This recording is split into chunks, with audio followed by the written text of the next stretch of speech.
Bonjour à tous. Ça fait presque un mois et demi qu'on n'était pas venu ici. Ben, vous savez quoi? Vous êtes toujours les mêmes. Aussi beaux, aussi touchants. Et voilà, on se réjouit d'être là avec Isabelle, passer Noël avec vous, nos enfants. Pasteur Pierre et Cathy qui sont là, c'est super aussi, et puis chacun, vraiment. Que Dieu vous bénisse. Et moi aussi, par la même occasion, si jamais il reste quelque chose. En tout cas, c'est super. Noël, c'est une période particulière. Ça donne à réfléchir, à chercher peut-être, à redéfinir certaines choses qui ne sont pas très bien définies dans nos vies. Et je dirais en premier lieu à redéfinir peut-être notre compréhension de Dieu lui-même. C'est un moment très particulier. Et les chansons qu'on a entendues ce matin, toutes les chansons, les chants qu'on a chantés, c'est très touchant, très très touchant. Voilà, merci à Pasteur Johan pour le travail que toi et tous ceux qui travaillent avec toi vous faites ici. C'est vraiment formidable. Merci beaucoup. Merci pour vos prières aussi. Sachez que les moutons que nous gardons vont bien. Que ceux qui ont des oreilles comprennent. Voilà. C'est bien, on est avec le frère Claude, un homme très, très actif dans l'évangélisation, dans partager la parole à droite et à gauche dès qu'il le peut. Voilà. Pour ceux qui prient pour nous, merci beaucoup. Continuez de le faire, on a besoin de vous. Et puis voilà. Tout est possible à ceux qui croient. Amen. Tout est possible à ceux qui croient. Je loue Dieu qu'il ait fait le temps. Parce que, voilà, hier c'était hier et aujourd'hui c'est aujourd'hui. Alors que s'il n'avait pas fait le temps, on serait dans un éternel problème. Imaginez que Adam et Ève aient péché et le temps n'existe pas. Ils ont péché hier et le péché continue parce qu'il n'y a pas de temps. Le problème continue parce qu'il n'y a pas de temps. Il n'y a pas de possibilité de dire « Ok, on arrête, on recommence ». C'est quelque chose, c'est particulier. Dieu est vraiment sage. Et j'aimerais parler de Dieu ce matin. Si vous le permettez, on va prier. Seigneur, de tout mon cœur, je te demande de bénir ce temps. Seigneur, oui, tu ne cherches pas des gens qualifiés, mais tu qualifies ceux qui sont appelés. Et c'est vrai, Seigneur, tu as cherché des gens faibles. Tu te glorifies à travers les choses viles et folles de ce monde. Seigneur, merci. Merci d'être qui tu es pour nous. Tu es tout pour nous. Toutes nos sources sont en toi. La source de notre vie, de notre joie, de notre paix, de notre contentement, de notre satisfaction, tout est en toi. Le présent, le passé, l'avenir, tout est sécurisé en toi. Et nous sommes tellement reconnaissants, Seigneur, pour ce moment, aujourd'hui, et puis cette période de Noël. Et je prie, Seigneur, que chacun de nous puissions être renouvelés dans notre cœur, dans notre foi, notre vision pour notre vie, et puis que le monde sache ceux qui le veulent, ceux qui te cherchent, qu'ils puissent te découvrir, Seigneur, partout dans ce monde. Merci, Seigneur, dans ton nom précieux. Bénis ce temps. Amen. On est allé à Chypre, on a eu l'opportunité d'aller à Chypre pendant quelques jours, il y a 2 semaines, il me semble. On a découvert une église toute particulière, toutes les églises sont particulières, dans une ville qui s'appelle Limassol.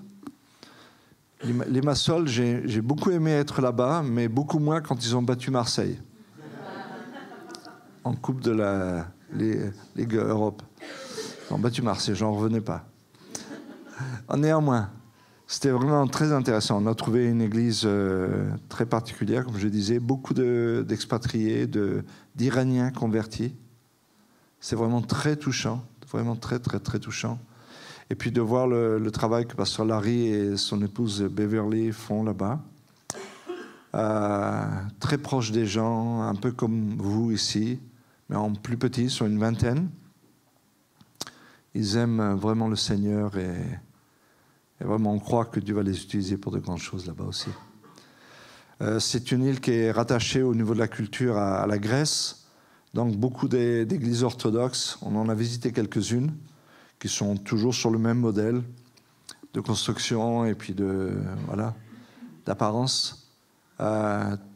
C'est étonnant pour nous. On connaît l'Église catholique avec toutes ses statues, mais là, on a découvert les églises orthodoxes avec tous leurs icônes, leurs dorures, leurs trucs très particuliers. On a vu le crâne de l'apôtre Philippe et un bout du tibia un apôtre que je ne connaissais pas. Mais apparemment, voilà. Et c'est assez intéressant pas forcément juger, mais de regarder et de considérer toutes ces choses-là. C'était assez intéressant. On a eu le privilège de voir une cordelette qui a certainement été utilisée pour attacher Jésus à la croix. Et ouais. Mais j'ai regardé au bout de la cordelette, c'était marqué « Made in China ». Donc j'ai eu soudainement un doute que j'ai réprimé par amour, mais le Saint-Esprit m'a convaincu. Non, c'était assez intéressant. Assez intéressant. Vous savez ce qu'il y a ?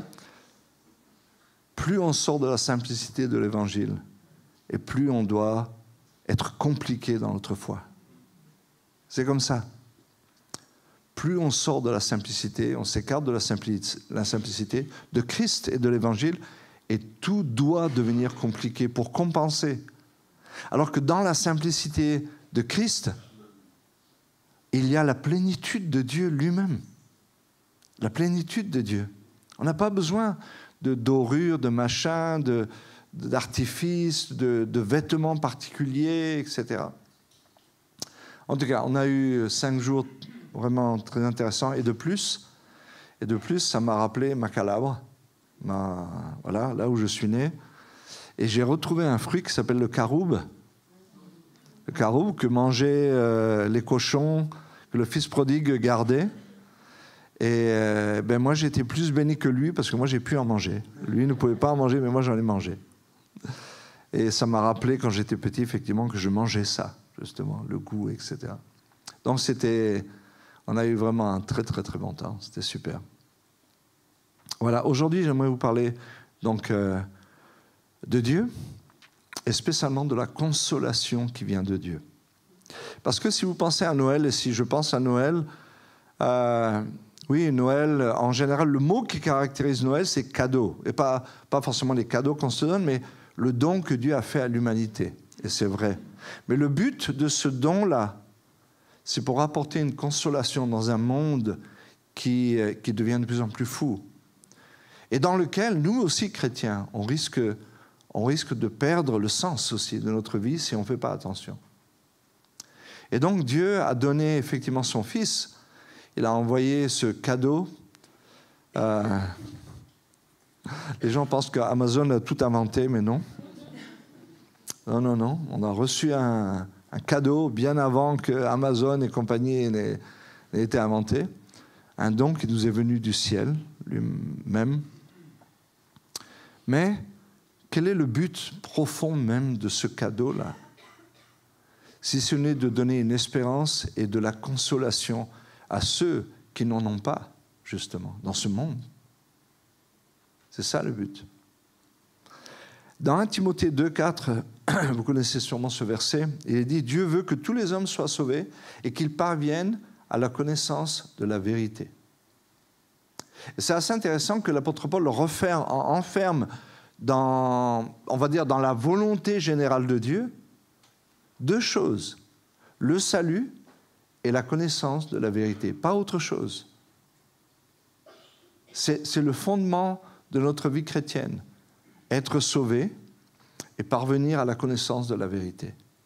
Il ne parle pas de faire, il ne parle pas de faire des grandes choses, d'implanter des églises, de donner de l'argent, il ne parle pas de tout ça, il parle simplement d'être sauvé, d'être renouvelé, naître de nouveau, à avoir le Saint-Esprit, et puis être renouvelé dans l'esprit de notre intelligence par la connaissance de la vérité. Et ce matin, on va parler d'une certaine vérité qui appartient à Dieu, en termes, et puis ça va aller avec la consolation. Donc, être sauvé et parvenir à la connaissance de la vérité. Sans la connaissance de la vérité, le chrétien ne peut pas jouir de son salut dans l'expérience de tous les jours. Ce n'est pas possible. Ce n'est pas possible. Parce que c'est la vérité qui définit justement le périmètre, la substance, la qualité, l'identité de notre salut. Personne n'est né de nouveau avec une connaissance innée de la vérité. Vous le savez aussi bien que moi. Moi, j'ai passé des années dans ma vie chrétienne, les premières années de ma vie chrétienne. Je savais être chrétien, je savais ce qui était Christ, plus ou moins, mais je ne savais pas ce que ça voulait dire être sauvé véritablement. Je ne savais pas. Les contours du salut, de ce si grand et merveilleux salut que Dieu nous a donné, je ne savais pas. Les implications, je ne les connaissais pas. Et ne pas connaître la vérité, c'est frustrant par rapport à notre salut. On doute, on se pose des questions, on ne vit pas dans les bénéfices du salut pour notre vie, de ce que Christ a accompli à la croix. C'est pour ça que être sauvé, c'est la base, c'est le commencement de la chose. Mais la connaissance de la vérité, c'est ce qui nous permet maintenant de jouir complètement de ce salut si extraordinaire que Dieu a acquis pour nous et payé pour nous à la croix en sacrifiant son Fils. Donc ce n'est pas une option dans la vie chrétienne de parvenir à la connaissance de la vérité. On ne parle pas de toutes les connaissances avec des petits C, mais la grande connaissance de la vérité avec un grand V, la seule vérité. Hein, la vérité, rappelez-vous, de par définition, elle est exclusive. Sinon, ce n'est plus la vérité. C'est une opinion, mais ce n'est pas la vérité. Donc, n'ayez pas peur de dire « je crois qu'il n'y a qu'une seule vérité ». Parce qu'en fait, il n'y a qu'une seule vérité, effectivement. Donc, nous ne sommes pas nés, on ne nous a pas octroyé un truc particulier quand on a donné notre vie à Jésus. Tout à coup, bang, on a changé notre cerveau, on a reformaté notre disque dur, et boum, maintenant, un nouveau logiciel, des nouvelles données, et maintenant on connaît tout. On connaît tout au sujet de Dieu, on connaît tout au sujet de nous, on connaît tout au sujet du salut, au sujet de la volonté de Dieu, on connaît tout. On peut tout expliquer et tout vivre. Ce n'est pas vrai. Moi, j'ai expérimenté, j'ai donné ma vie à Jésus, encore une fois, et je peux vous dire que je me suis réveillé le lendemain, et je ne connaissais pas plus que la veille. Si ce n'est que s'était passé quelque chose dans ma vie, c'est tout. Tout ce que je pouvais dire, c'était ça, c'est tout. C'était que ça. Et c'est pour ça que Jésus dit aux disciples et à ceux qui étaient autour de lui, « Vous connaîtrez la vérité, et la vérité vous affranchira, vous rendra libre. » Vous rendra libre. C'est assez intéressant. La vérité vous affranchira. Il y a l'affranchissement, on va dire, initial, qui est que, et on va en parler un peu aussi, qui est que nous sommes maintenant délivrés de la condamnation, délivrés de l'enfer, délivrés de la mort éternelle. On passe de la mort à la vie, c'est la première délivrance. Puis après, il y a toutes sortes de délivrances que Dieu veut opérer dans notre vie, et c'est important. Donc la connaissance de la vérité, c'est vraiment quelque chose d'important. Le passage qu'on va utiliser, c'est un passage que j'aime énormément. C'est Osée 40, versets 1 et 2. Mais tout le chapitre est assez extraordinaire, mais juste 1 et 2 pour aujourd'hui. Je vais le lire pour vous, si vous voulez bien. Et peut-être je vous donne le contexte avant de commencer. Ésaïe prophétise sur le retour d'Israël de déportation. Ésaïe Ésaïe, c'est un prophète qui était avant la déportation. Donc, il a prophétisé sur la déportation, mais il a aussi prophétisé sur l'après-déportation, c'est-à-dire le retour du peuple juif. Le retour du peuple juif. Et il dit, au chapitre 40, verset 1, après avoir prophétisé justement au chapitre 39, Ésaïe 40, j'ai dit quoi? Osée? D'accord. D'accord. Je ne savais pas que vous étiez si sourds que ça, mais bon. Vous avez tous le même problème apparemment. Hein? Non. Excusez-moi. Ésaïe 40, versets 1 et 2. Il dit « Consolez, consolez mon peuple, dit votre Dieu. Parlez au cœur de Jérusalem et criez-lui que sa servitude est finie, que son iniquité est expiée et qu'elle a reçu de la main de l'Éternel au double de tous ses péchés. » Au double de tous ses péchés. On a ici beaucoup de vérités. Une, celle que je veux faire ressortir avant de rentrer dans le texte lui-même, et celle-ci, c'est que Dieu, notre Dieu, il est entier. Il est entier. Ça veut dire que tout ce qu'il fait, il le fait à 100%. Quand il discipline, il le fait entièrement. Mais quand il console, il le fait entièrement aussi. Je vais vous dire une chose très importante. Si quelqu'un a échoué, et plus la faute est grave, bien sûr, si la personne ne se repent pas, la consolation est pratiquement impossible parce que la consolation ne peut suivre que la repentance et l'humiliation. S'il n'y a pas de repentance, la consolation ne peut pas prendre, ne peut pas avoir d'effet. Tu ne peux pas consoler quelqu'un qui n'est pas conscient de son péché. C'est impossible. C'est comme faire grâce à quelqu'un qui ne pense pas avoir échoué. C'est impossible. Donc, au préalable, effectivement, Dieu permet et il amène la discipline sur nos vies en général, à des degrés complètement divers, par des épreuves, des difficultés, par toutes sortes de choses. Il amène la discipline sur notre vie, mais il a pour but de nous consoler et de nous reconstruire entièrement. Entièrement. Notre Dieu est un.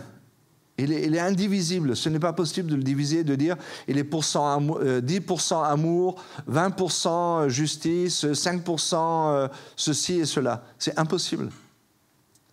Dieu est Dieu. Il est capable d'être 100% amour, 100% justice, 100% grâce, 100% miséricorde, etc., jugement, etc. 100%. Et ça nous enseigne déjà quelque chose. C'est que si nous sommes dans un ministère de consolation auprès de quelqu'un qui a échoué, qui est tombé, et j'en parle par expérience, parce que je suis un homme faible qui peut tomber et qui tombe parfois.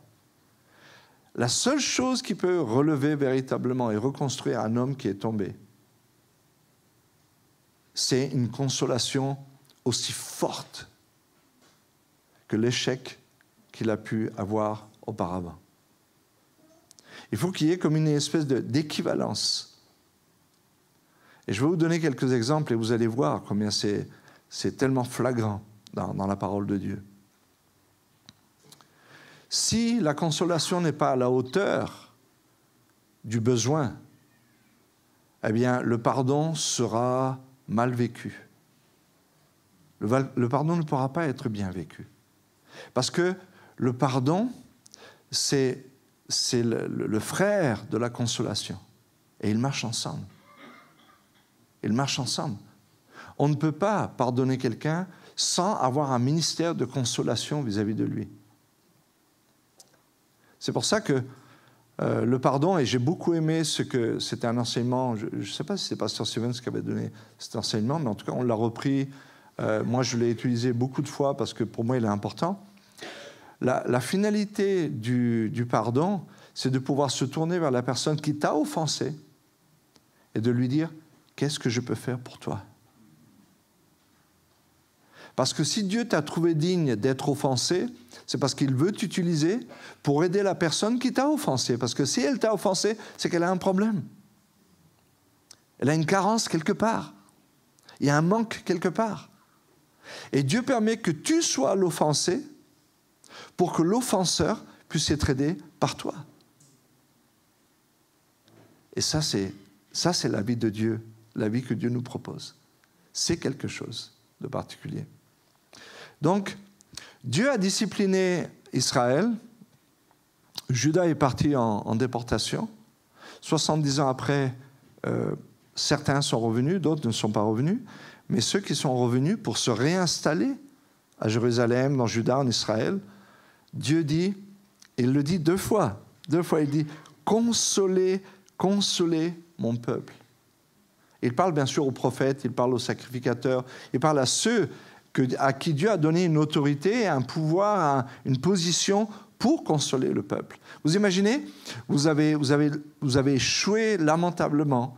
Et puis voilà, Dieu vous emmène en déportation à Babylone pendant 70 ans, loin de votre pays, loin de tout, loin du temple, de toute façon le temple a été détruit, loin de tout. Vous avez toujours une identité, mais vous ne pouvez pas la vivre véritablement. Vous êtes asservis à des gens qui adorent toutes sortes de faux dieux. On vous impose certainement des choses. Vous craignez pour votre vie peut-être chaque matin. On le voit dans le livre d'Esther. Je veux dire, à n'importe quel moment, la vie des Juifs pouvait être balayée de la terre si Dieu n'était pas intervenu, si Dieu n'intervenait pas. Et vous êtes dans ce contexte-là. Et vous savez pourquoi vous êtes là. Maintenant, vous savez, vous admettez, vous reconnaissez, vous savez pourquoi vous êtes là.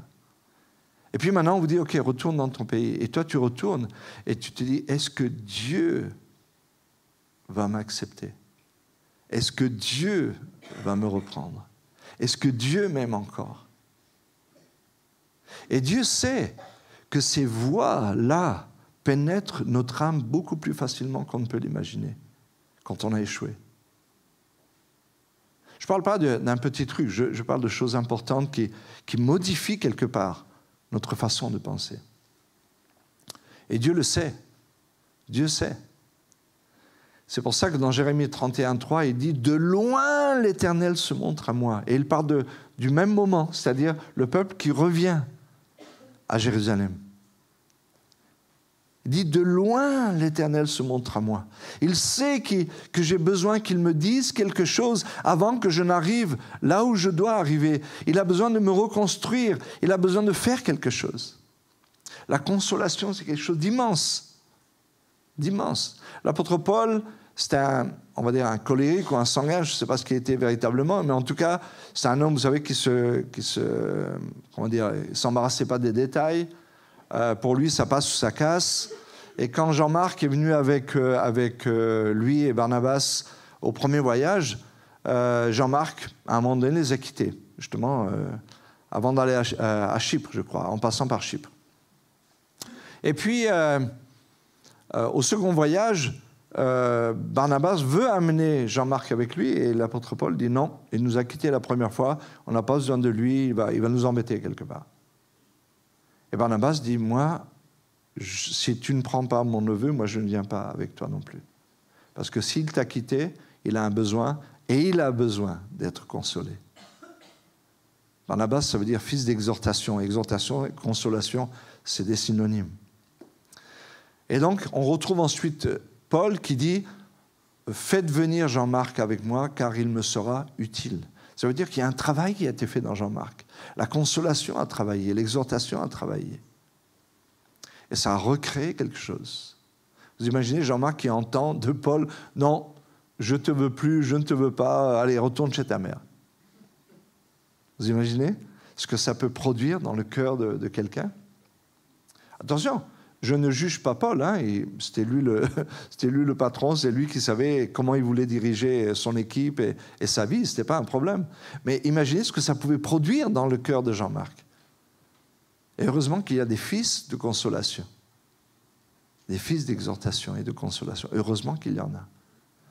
Mais on est tous appelés à ça aussi. En tant qu'Église, on est appelé à être un fils de consolation pour celui et celle qui, au milieu de nous, échoue. et qui doute dans son cœur de qui il est ou qui elle est véritablement. Et donc il dit 2 fois, consolez mon peuple. Et il dit des choses assez extraordinaires. Dit votre Dieu. Parlez au cœur de Jérusalem. Pas à sa tête. Des fois, on règle le problème en parlant à la tête. Mais tu vois, si tu avais fait un peu plus attention et puis je t'avais prévenu, tu vois, ben oui, c'est les choses de la vie, ça arrive, mon ami. Hein. C'est comme ça la vie. Et regarde maintenant où tu es. Ah, tu vois, ce que tu sèmes, tu le récoltes. C'est ça la vie. C'est comme ça la vie. On parle à la tête, mais on ne parle pas au cœur. Il y avait des choses à dire à la tête, certainement, beaucoup de choses. Mais parlez au cœur de Jérusalem et criez-lui.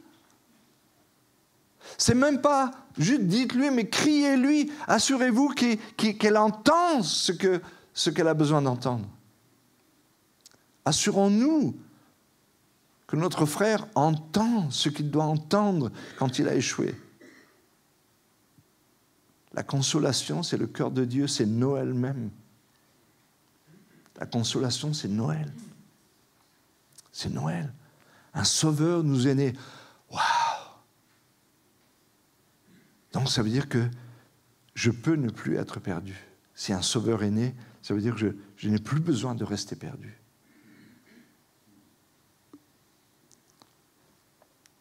C'est assez...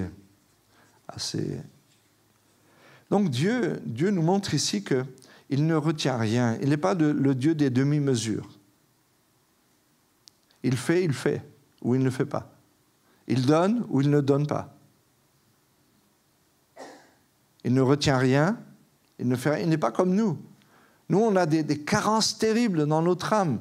On a des blessures profondes dans notre cœur qui agissent sur notre réflexion et sur nos décisions bien au-delà de ce qu'on peut imaginer et de façon inconsciente. On retient sans même savoir qu'on retient parce qu'on est désécurisé au fond de nous. Et on a besoin d'être sécurisé par les choses qu'on possède. Et on n'est pas généreux ou on ne donne pas ou on ne veut pas donner parce qu'on a peur et on n'est même pas conscient de ces choses-là. Mais Dieu n'est pas comme ça, heureusement pour nous. Il donne. Il donne entièrement. Quand il châtie, il châtie. Quand il donne, il donne. Quand il console entièrement. Et il veut s'assurer que le travail est complet. Et que la proposition, elle est 100%. Pas à moitié, 100%. Ouais, ça fait déjà 10 fois que tu es tombé, donc tu mérites 1/10 du pardon. Non, Dieu, ses compassions se renouvellent chaque matin. Chaque matin.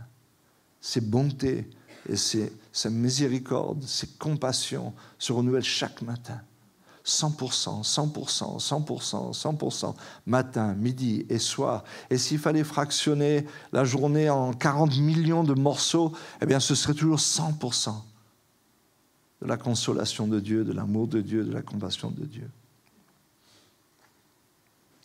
Dans Zacharie 10, verset 6, il est dit « Je fortifierai la maison de Juda et je délivrerai la maison de Joseph. Je les ramènerai, car j'ai compassion d'eux. » Écoutez bien. « Et ils seront comme si je ne les avais pas rejetés. » Vous savez, lorsque la consolation vient et qu'elle est bien appliquée, on oublie même les choses négatives qui sont arrivées dans notre vie. Si vous corrigez correctement votre enfant, il oubliera la correction. Il ne retiendra que votre amour, que la consolation. Il retiendra la leçon, mais pas la correction, c'est-à-dire la douleur ou la souffrance ou la privation qu'il aurait pu avoir. Il ne retiendra pas ça. Il ne retiendra que votre amour. Il ne retiendra que le fait que vous l'aimez tellement qu'il ne veut surtout pas vous faire du mal. Et ils seront comme si je ne les avais pas rejetés. alors qu'il les avait rejetés, relativement. Il les avait rejetés, mis à part pour un temps. Mais il dit, mais se souviendront même plus que je les avais rejetés. Pourquoi? Parce que je vais tellement les consoler, je vais tellement les aimer, que je vais même être capable d'enlever ce sentiment et ce souvenir négatif qu'ils ont eu de cette expérience-là. C'est assez extraordinaire. La discipline, c'est pour nous amener à la repentance. La consolation, c'est pour nous ramener à la vie. Nous ramener à la vie. La plénitude de la vie. Le mot « consoler », ça veut dire avoir pitié, soulager, rassurer dans ce contexte. Il y a beaucoup de définitions, mais avoir pitié, soulager, rassurer, avoir compassion, miséricorde, réconforter. Donc il y a tout un travail de sécuriser la personne, de réhabiliter la personne, de reconstruire la personne, de calmer la personne, le frère, la sœur, la personne. Vous avez le fils prodigue dans Luc 15. Il est parti, il a eu sa dose, pas seulement de péché, mais sa dose de malheur, de discipline. Ça l'a fait rentrer à lui-même. Il a dit, je vais retourner chez mon père et je vais lui dire, je ne suis plus digne d'être appelé ton fils. Traite-moi comme un de tes serviteurs. À peine il est arrivé, son père l'a pris dans les bras. Et qu'est-ce qu'il a dit? Il savait qu'il fallait qu'il y ait un message très fort. Très fort. Il n'a pas dit à son fils, ok, écoute, va te laver, on se voit après le dîner ce soir et toi et moi, on a besoin de causer un peu. Il a dit, amenez-lui une nouvelle robe, des nouvelles chaussures, mettez-lui la bague au doigt, tuez le veau gras. Mon fils qui était mort est revenu à la vie. Il était perdu et il est revenu, il a été retrouvé. Point barre. Le message devait être hyper fort. Hyper fort. La consolation devait être immense. Consoler. Consoler. La consolation, c'est une chose qui doit être, comme le pardon, hyper pratique. Hyper pratique. Qui doit nous coûter quelque chose. Qui doit vraiment nous coûter quelque chose. Déjà, dire à quelqu'un qu'on lui pardonne, ça peut nous coûter. Il y a des gens qui ne peuvent pas dire ça, n'est-ce pas? Donc, ça coûte quelque chose déjà de le dire. Mais Dieu nous demande d'aller plus loin que ça, encore.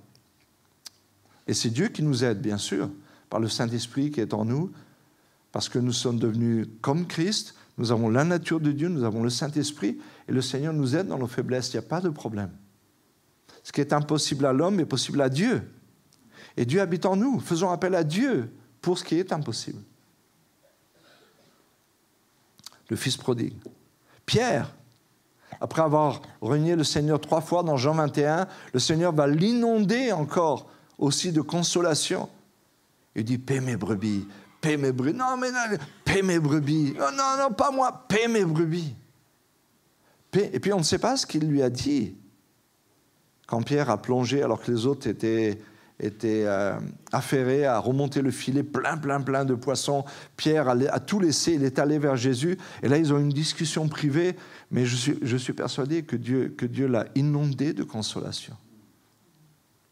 Inondé de consolation. Vous savez, Dieu n'a pas la même économie que nous. Nous sommes surpris par les choses. Dieu n'est jamais surpris. Jésus lui a dit, écoute, c'est simple, Pierre. Tu vas me renier 3 fois avant que le coq ne chante. Mais il aurait pu lui dire, et je sais que tu vas être malheureux. Et je sais que tu seras brisé. Et je sais que ton image propre va en prendre un coup. Et je sais que tu te sentiras comme moins que rien, inutile dans le royaume de Dieu. Mais je vais te dire une chose. Je vais t'attendre quelque part. Et je vais t'inonder de la seule chose dont tu auras besoin à ce moment-là. C'est mon amour et la consolation. Et je vais te donner un avenir. Israël aussi. Alors, j'ai cité tout à l'heure Jérémie 31:3. De loin, l'Éternel se montre à moi. C'est comme si Dieu, comme le Père du Fils prodigue, court vers le Fils. Court vers le Fils. C'est déjà un message en lui-même de devancer celui qui vient vous demander pardon. C'est déjà un message en lui-même. C'est déjà une puissance en soi. D'aller vers celui qui vous a offensé et de le rencontrer, de le serrer dans vos bras et de dire « Je t'aime d'un amour éternel, c'est pour ça que je te conserve ma bonté. » Et puis Jacob, qui a été consolé de toute sa fourberie, de toutes ces choses. Il a lutté avec l'ange, il a reçu un nouveau nom. Israël, ça veut dire celui qui lutte avec Dieu. Celui qui lutte avec Dieu. Il a reçu un nouveau nom, il a reçu des promesses, il a reçu toutes sortes de choses. Et il a vécu une vie. Après, il a vu de grandes choses.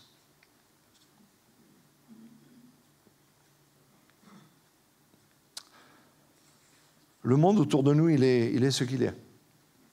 Je suis assez étonné et de plus en plus étonné, que la seule chose que les hommes peuvent faire, c'est changer de système, inventer des lois, annuler certaines règles, refaire des règles, annuler le système, repasser à un autre système. Il y a une alternance droite-gauche, droite-gauche, droite-gauche. Je ne fais pas de politique, donc ce n'est pas ça le problème. Le problème, c'est voilà ce que l'homme peut faire. Voilà ce qu'il peut faire. Et des fois, il se pourrait qu'on réduise notre vie chrétienne justement à quelques règles, quelques lois, alors que le monde n'a pas besoin de ça. Oui, il y a des règles, bien sûr qu'il y a des règles, et c'est bien qu'il y en ait. Mais le monde n'a pas besoin de ça. Il a besoin de compassion, il a besoin de consolation, il a besoin d'espérance. Et c'est notre privilège de pouvoir donner ce genre de choses-là. C'est notre privilège et notre responsabilité. Pasteur Sylvain disait qu'on est en dette vis-à-vis des gens autour de nous. On est en dette. Parce que Dieu nous garde sur la terre justement pour communiquer ces choses-là. Et si on ne le fait pas, on est en dette vis-à-vis des gens. On est en dette. Je ne veux pas prendre beaucoup de temps, juste quelques minutes, juste pour parcourir le verset 2. Alors, quelle est la teneur de cette consolation ? On va pas s'attarder peut-être pendant le rap, on pourrait poser des questions, on parlera davantage, mais la teneur de la consolation tient en 3 choses. Il dit que sa servitude est finie. Celui qui pêche, il sait très bien qu'il est asservi à quelque chose. Il le sait. Il sait très bien qu'il est devenu esclave de quelque chose. La deuxième chose qu'il dit, c'est que ton iniquité est expiée. Parce que arrêter de faire quelque chose de mal sans savoir que ce que j'ai fait précédemment a été expié fera en sorte que ça va toujours rester, le souvenir va rester dans mon âme. Ma conscience va toujours m'accuser. Parce que quelque part, qui va traiter la chose que j'ai faite? Qui va traiter ça? Et à cause de Christ, à cause de Noël, à cause de Jésus, à cause de ce cadeau immense que Dieu nous a fait, dans la personne de lui-même à travers Jésus-Christ, nous pouvons dire aux hommes, votre servitude est terminée, si vous le voulez. Votre iniquité est expiée, si vous le voulez. Si vous voulez en recevoir le bénéfice, c'est possible. C'est possible. C'est possible. Si notre cœur nous condamne, Dieu est plus grand que notre cœur. Dieu est plus grand que notre cœur, parce qu'il a payé pour ça. Et la troisième chose qu'il dit, c'est « Et dites-lui qu'elle a reçu de la main de l'Éternel au double de tous ses péchés. » Ça, c'est la mesure de Dieu. La mesure de Dieu, ce n'est pas 1 pour 1. C'est non, je vais te montrer réellement qui je suis et combien je t'aime.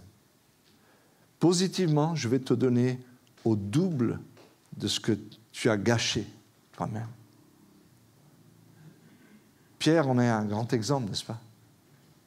Il était plus ou moins le chef, plus ou moins accepté des apôtres et des disciples. Jésus, bien sûr, était le grand chef, mais Pierre faisait office de leader. Ce n'était pas officiel, mais c'était comme ça. Et donc, en tant que leader, il a complètement échoué. Complètement échoué. Et je peux croire que comme le fils prodigue, il se dise au fond de son cœur, si seulement je peux être au bout le dernier de la troupe et au moins continuer de marcher avec Jésus, peut-être ça me fera plaisir, quoi, si c'est possible. Puis Jésus lui dit, non, Pierre, tu rigoles ou quoi? Non, tu seras le chef. C'est toi qui vas diriger tes frères. C'est toi qui vas les conduire dans la vérité. C'est toi qui vas leur montrer l'exemple. C'est toi qui vas commencer les choses. Je veux te rendre au double de ce que tu as fait. Et si on prend ça au sérieux, ça c'est la consolation de Dieu. La consolation qui prend soin de la servitude, qui prend soin de l'iniquité ou du péché et qui prend soin aussi des conséquences, on va dire, psychologiques concernant notre image propre, notre identité vis-à-vis de nous-mêmes.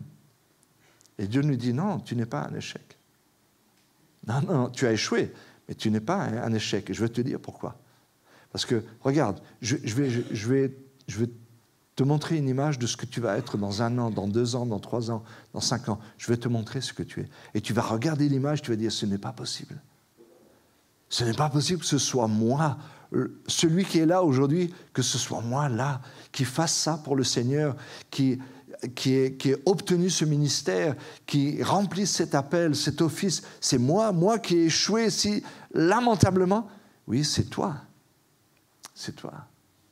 Parce que moi, je suis le Dieu qui donne au double du péché en termes de bénédiction. En termes de bénédiction. Ce n'est pas équivalent. Dieu n'est pas dans l'équivalence. 1 et 1, ça fait pas 2 pour Dieu. Dieu a d'autres mathématiques. Une histoire raconte qu'un jour, un ange est venu vers Dieu, il y a longtemps. Enfin, il n'y a pas très longtemps, il y a quelque temps. Et puis il lui a dit, hey, Dieu, pendant mes temps libres, j'aime bien l'électronique, j'ai inventé une machine, regarde, pour calculer, tac, tac, tac, t'as vu? Ça marche très bien, ça va vite. Dieu a dit non, ça ne m'intéresse pas. Il a pris la calculette, il l'a jetée par-dessus le ciel.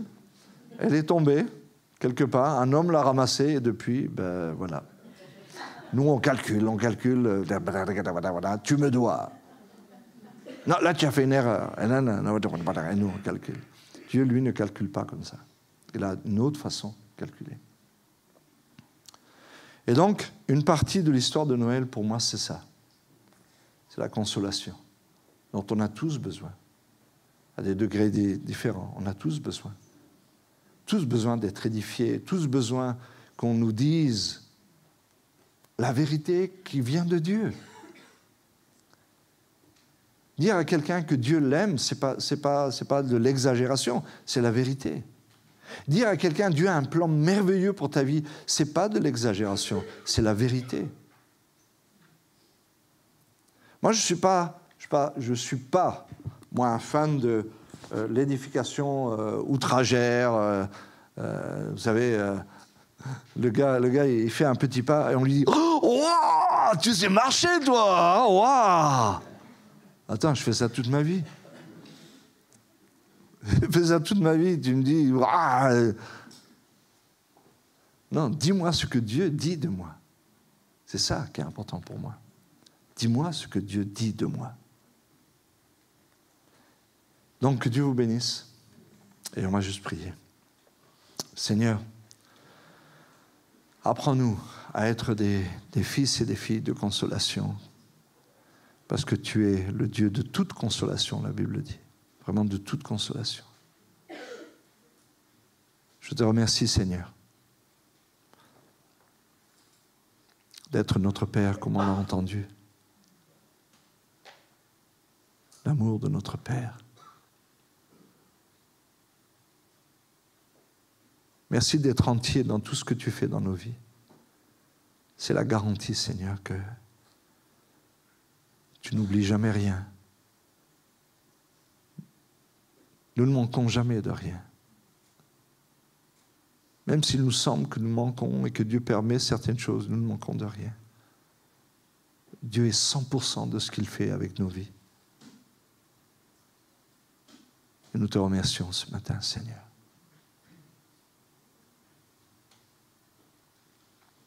Merci, Jésus. Bénis chacun de nous, Seigneur. Et le restant de cette journée dans ton nom précieux. Amen.